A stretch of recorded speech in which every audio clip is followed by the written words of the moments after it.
Hello नमस्कार मित्रांनो, स्वागत आहे तुमचे आपल्या आजच्या व्हिडिओमध्ये. तर आज आहे आषाढी एकादशी आणि एकादशीच्या सर्वांना हार्दिक शुभेच्छा. तर ही आहे आजची देवपूजा. तर कशी वाटते ते नक्की कमेंट करून सांगा. तर इथं बघा, आता मी देवाची पूजा झालेली आहे माझी आणि आता आपण इथं देवाची पूजा कशी केलेली आहे ते दाखवत आहोत. तर बघा नक्की कशी झालेली आहे ते मला कमेंट करून नक्की सांगा. एकदा रामकृष्ण हरी कमेंटमध्ये नक्की लिहा. आणि हे आहे आमचे देवघर. तर या देवघरात कसं अशी छानपैकी पूजा वगैरे केलेली आहे, दिवा लावलेला आहे आणि रांगोळी. आणि आज आपण बनवणार आहोत खिचडी. तर खिचडीची तयारी चालू आहे. खिचडी करण्यासाठी बटाटा सोलून घेतलेला आहे. तर हे बघा, इथं बटाट्यानंतर आपण शेंगदाण्याचं कूट करून घेतलेलं आहे, हिरवी मिरची आहे आणि आता बटाटे आणि हिरवी मिरची, हे बघा इथं आहेत हिरवी मिरची.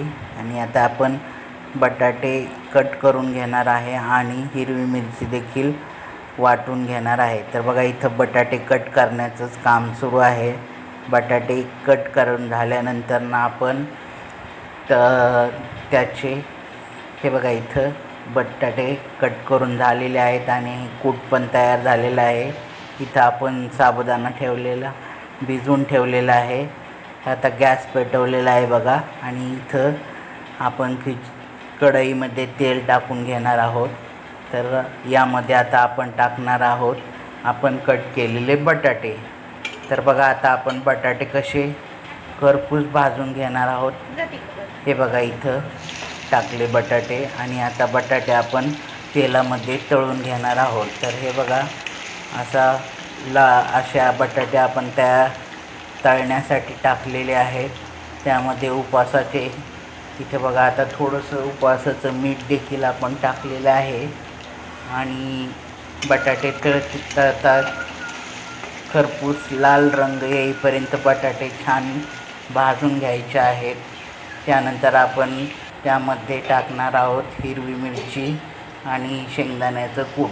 तर बघा, इथं हिरवी मिरची आपण मिक्सरमधून काढून घेतलेली आहे आणि शेंगदाण्याचे कूट आणि बटाटा सर्व एकत्र थोडंसं तळून घेणार आहे. आणि त्यामध्ये हा आपण भिजवलेला साबुदाणा टाकणार आहे. तर बघा, इथं आता आपण थोडंसं त्याला खरपूस असं भाजून घेतलेलं आहे आणि त्यामध्ये साबुदाणा टाकलेला आहे. तर आता आपण थोडंसं याला परतून घेऊया.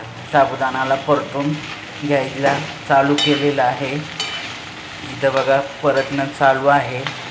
गॅस मध्यम ठेवलेला आहे. अशा रीतीने हे परतण्याचं काम सुरू आहे.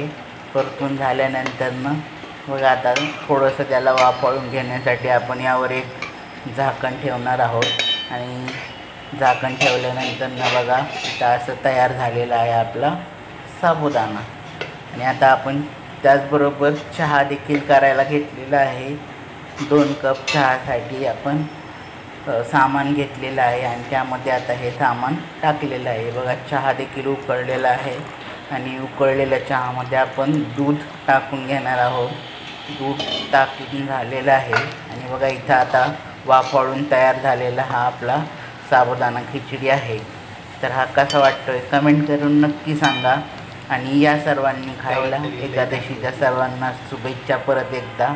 तर बघा, इथं चहा पण आपला उकळलेला आहे मस्तपैकी आणि साबुदाणा देखील तयार आहे. तर आता चहा आपण कपामध्ये ओतून घेऊ आणि खिचडी देखील ताटामध्ये काढून घेणार आहोत आणि शिवमला टेस्ट करण्यासाठी देणार आहोत.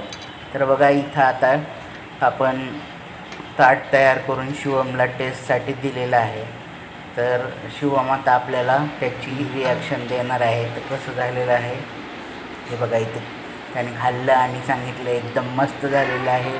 तर हा व्हिडिओ कसा वाटला ते कमेंट करून नक्की सांगा. हा व्हिडिओ आवडल्यास लाईक, शेअर आणि कमेंट करूया. धन्यवाद मित्रांनो.